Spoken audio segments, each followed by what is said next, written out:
Gospod Sluga, ste odvetnik tožilke Gončin. Slišali ste, kaj je danes zapisala policija. Vaša klientka, tožilka, je v prvem odzivu zapisala, da je ostala brez osebnega varovanja zaradi tega, ker gre za maščevanje policije zaradi vložitve petkove kazenske ovadbe. Kaj vi menite, oziroma so vas iz policije prepričali, da ne gre za to? Torej, moje varovanki se zdi nenavadno to časovno sovpadanje te spremembe varovanja z podajo njene ovadbe, ki jo je napovedala in jo tudi vložila. Kar mene moti kot pravnega strokovnjaka, kot njenega pooblaščenca, je to, s kakšno lahkoto policija spreminja način varovanja. Po moje bi morala policija izdati ustrezno upravno odločbo, ki bi bila obrazložena, da bi se dala preizkusiti in ne nazadnje, zoper tako odločbo bi bilo mogoče vložiti ustrezna pravna sredstva. Temu ni tako. Kdaj je bila tožilka seznanjena in kako so jo seznanili strani Urada za varovanje in zaščito, da pač ne bo imela več osebne varnostne ekipe, da oni menijo pač, da je prišlo do spremembe okoliščin, kar zadeva varovanja? Torej, po mojem vedenju je bila moja varovanka s spremenjenim načinom varovanja, ki varovanje več ni, če se ne igramo z besedami, obveščena ustno na sestanku enkrat med 11. in 12. uro danes dopoldne. Gospa Žižc, vi spremljate to sojenje delovanje Kavaškega klana. Veste, kako ta klan deluje. Kako vi zdaj gledate na to zadnjo, recimo, spremembo pri varovanju tožilke Gončina? Tudi zdaj policija piše tudi ostalih tožilcev, glede na to, za kako nevarno združbo gre. In ne moramo mimo tega zanimivega, nenavadnega sosledja, ko vloži v petek kazensko ovadbo, prvi delovni dan, policija ugotovi spremembo ogroženosti. Ja, res je, o kriminalni združbi Kavaški klan smo mediji v Sloveniji, tudi na tej televiziji, pa tudi sama, smo veliko že poročali in seveda smo lahko večkrat rekli, kar so tudi seveda poročali mediji po državah nekdanje Jugoslavije oziroma Balkanu, da gre za zelo nevarno kriminalno združbo, ki je znana, poleg tega, da trguje z drogo, znana je po svoji brutalnosti, po res maščevanju, likvidaciji svojih nasprotnikov. Konec koncev naj bi bila ta združba načrtovala tudi umor kronske priče oziroma skesanca v zadevi slovenske celice Kavaškega klana, kjer jim tožilstvo očita domnevnim članom te celice trgovanje z drogo, ki so ga torej skušali umoriti v Kopru, pa je vendarle že tedaj postal zaščiten, policija ga je ščitila, ker je Darko Nevzatović postal tedaj že skesanec in je pomagal slovenski policiji. Tako da ni to samo se dogajalo v Srbiji ali pa ne vem na Hrvaškem ali pa smo tudi seveda medije seznanjeni, da so bili tudi brutalni umori storjeni v Grčiji. Gre za obračune med dvema klanoma, Škaljarskim in Kavaškim klanom. Se pravi, očitki o krvavih umorih so se dogajali tudi v Sloveniji, konec koncev. Tudi sojenje v Ljubljani poteka zaradi sumov, da je slovenska celica Kavaškega klana skupaj s plačanimi morilci Kavaškega klana načrtovala umor Danijela Božiča in poskus umora Žarka Tešanovića, ki naj bi sodelovala pri kraji droge slovenske celici. Tako da to so realne stvari, ki so se domnevno dogajale tudi v Sloveniji. Ne morem reči zatrdno, ker seveda nimamo še pravnomočnih sodb, ampak gre za zelo nevarno kriminalno združbo.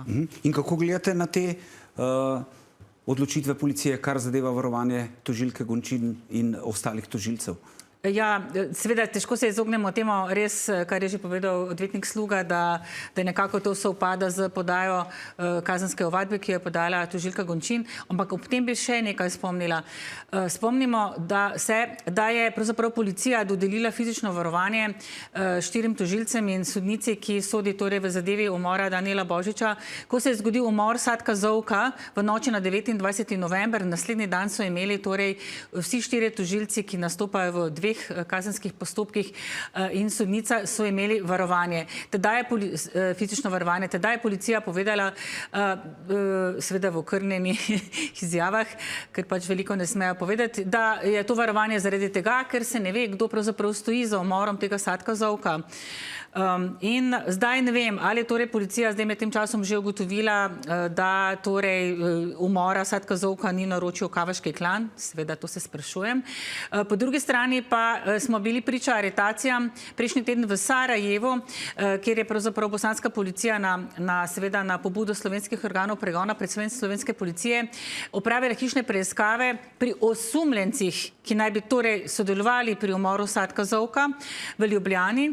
In glede na to, da so bili izpuščeni, pomeni, da so torej osumljenci nekateri še na svobodi in torej še vedno obstaja nevarnost, da bi lahko torej se na nek način maščevali tudi tožilcem ali pa sodnikom, ki sicer neposredno v te zadeve trenutno še ne sodelujejo. Gospod Sluga, povejte mi, policija zdaj sporoča, še naprej varuje ogrožene državne tožilce in sodnike z različnimi ukrepi varovanja na podlagi aktualnih ocen ogroženosti.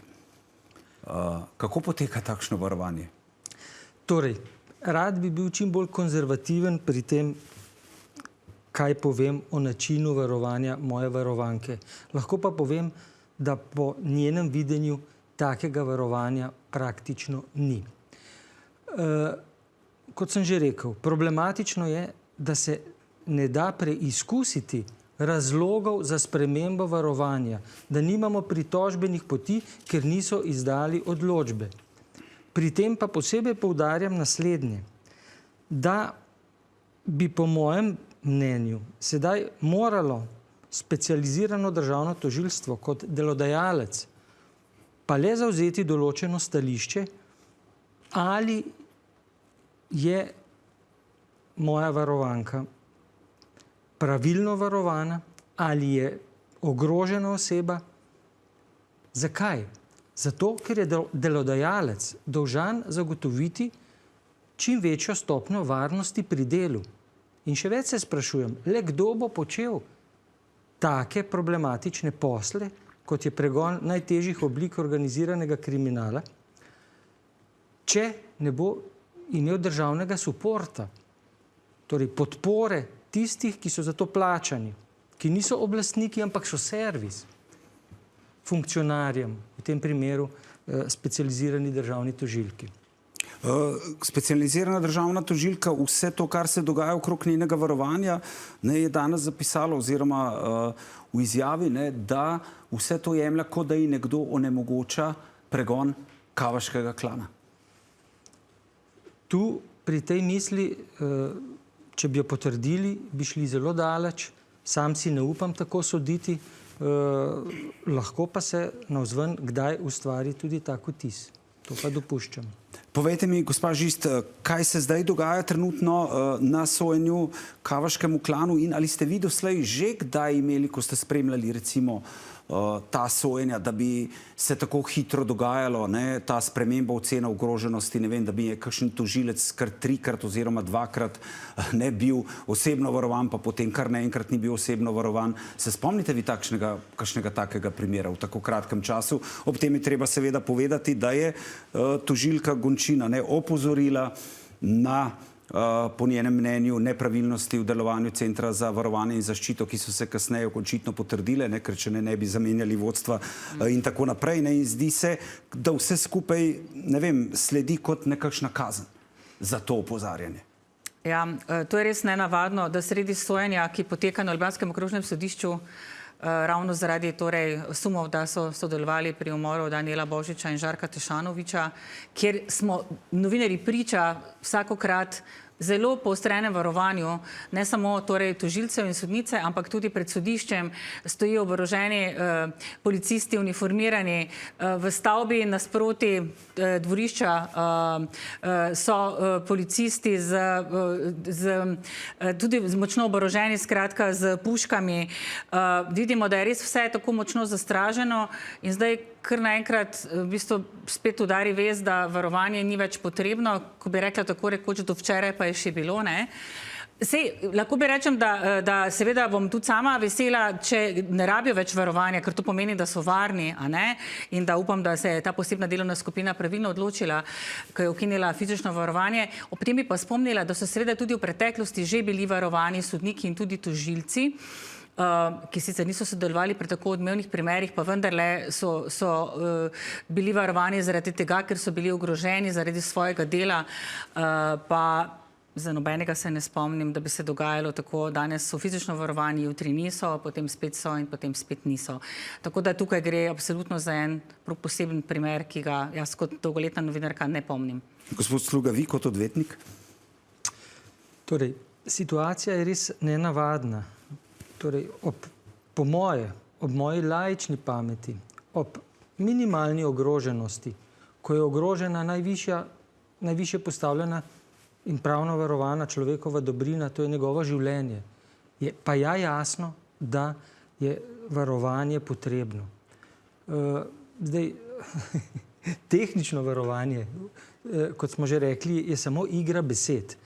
Torej, naj izdajo, še enkrat pozivam, odločbo, da vidimo, kaj so razlogi za spremembo varovanja.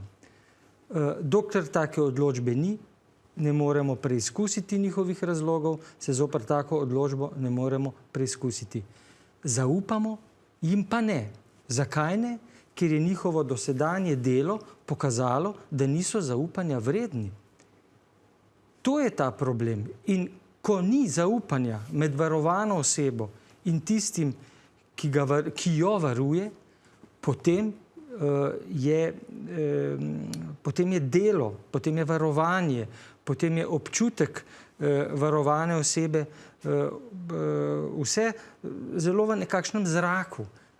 Tukaj osnovni pogoj tega dela, tega odnosa je odnos zaupanja. In ta odnos je totalno porušen, še več, kot da bi nekdo se trudil, da ga poruši še bolj, kot da želi, da izzove neko posebno situacijo iz ne vem kakšnega razloga. Tega si pa ne znam predstavljati. Najlepša hvala, da ste bila naša gosta. Hvala tudi vam.